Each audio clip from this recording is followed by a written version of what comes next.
Kita ke informasi selanjutnya, penyebaran COVID-19 telah mengubah cara hidup kita dan juga cara kita bekerja dengan cara yang kita pikir tidak mungkin terjadi selama ini. New normal untuk bisnis saat ini mencakup kegiatan work from home atau bekerja dari rumah dan banyak pekerja yang sakit secara bersamaan, kemudian juga gangguan rantai pasokan, krisis keuangan, pembayaran kredit yang tidak pasti dan mekanisme penerapan program pemerintah baru. Sebagian besar bisnis dan organisasi telah membuat rencana penanggulangan krisis mereka dan menyesuaikannya dengan keadaan pada saat pandemi berlangsung.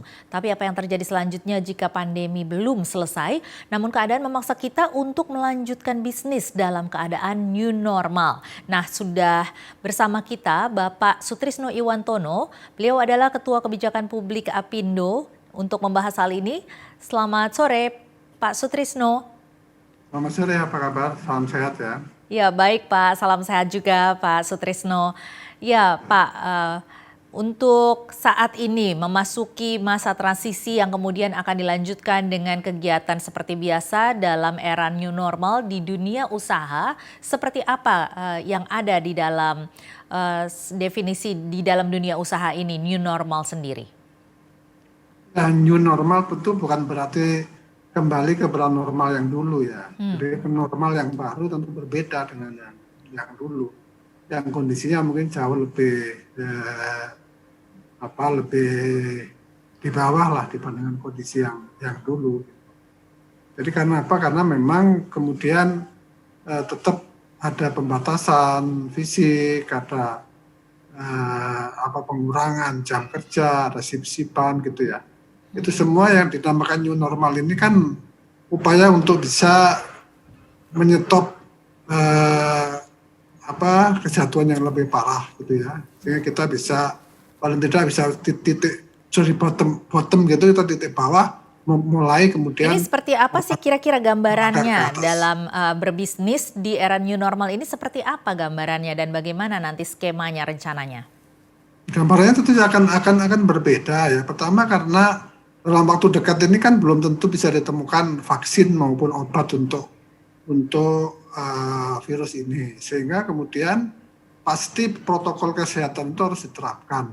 Itu artinya apa? Orang tidak bisa berkerumun seperti dulu lagi. Orang masuk restoran tidak bisa rame-rame, duduknya pun akan dibatasi gitu kan. Demikian juga kita ke pabrik, tidak bisa sebebas dulu lagi ya, jarak harus tetap diatur, kemudian pakai pakaian, pakai masker, cuci tangan dan sebagainya. Sehingga itu normal yang baru itu adalah yang betul-betul baru dari sistem bisnis yang baru, yang tidak bisa menggunakan kebiasaan-kebiasaan yang lama gitu.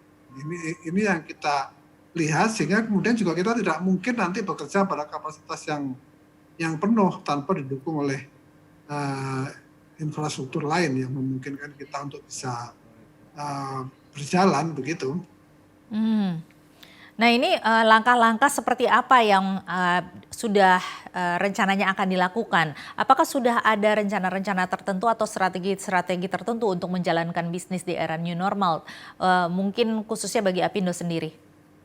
Ya, saya kira kan dari masing-masing perusahaan tentu berbeda karakternya ya, tetapi mereka semua kan sudah mempersiapkan diri sesuai dengan arahan dari pemerintah, misalnya masalah protokol kesehatan tentu akan diikuti oleh mereka ya, disesuaikan juga dengan kondisi masing-masing perusahaan ya. Tapi pada dasarnya kan seperti itu. Intinya apa? Intinya kita harus menjaga keselamatan baik itu customer maupun karyawan kita. Tapi kita juga tetap bisa bekerja ya.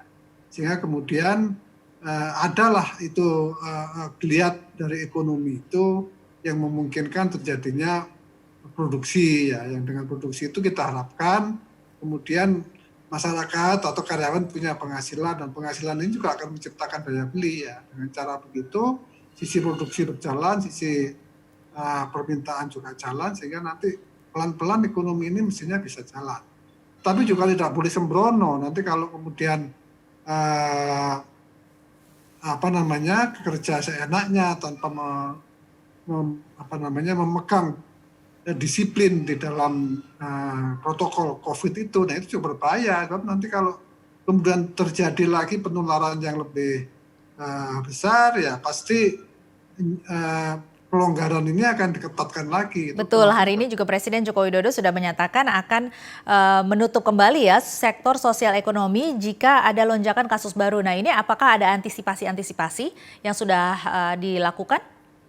ya harus begitu. Jadi kita memang siap juga untuk tarik ulur, buka tutup, buka tutup, buka tutup begitu. Hmm, Kalau kalau memang kondisinya bahaya, masa mau buka terus? ya. Nanti nyawa masyarakat yang dikorban. Iya, selain itu juga pemerintah juga mengumumkan bahwa sektor yang dibuka, yang mulai dibuka dalam era new normal atau masa memulai new normal adalah sektor dengan penularan COVID yang rendah yang tetapi memiliki dampak ekonomi yang tinggi seperti pertanian, peternakan, perkebunan, perikanan, industri manufaktur dan sebagainya. Ini bagaimana menurut Anda? Saya kira benar lah. Kalau pertanian itu kan memang harus diprioritaskan ya. Kalau pertanian itu jalan, setidak-tidaknya pangan itu ada, makanan itu ada, sehingga jangan sampai nanti kondisi ini ditambah lagi lebih parah karena tidak tersedia makanan. Jadi kalau selama masih ada beras, ada makanan, itu masih agak lumayan lah kita ya. Tapi kalau kemudian pertanian ini juga tidak diprioritaskan, nanti juga bahaya gitu. Lagi pula pertanian ini kan di desa-desa ya, yang kemudian proses produksinya tidak perlu konsentrasi massa, tidak perlu kumpul-kumpul di desa. Saya kira ini lebih make sense ya, peternakan ya. Tentu orang perlu ayam, perlu daging, telur, itu kan mesti disediakan ya. Karena Oke. masalah kelaparan ini sudah terjadi di negara-negara lain.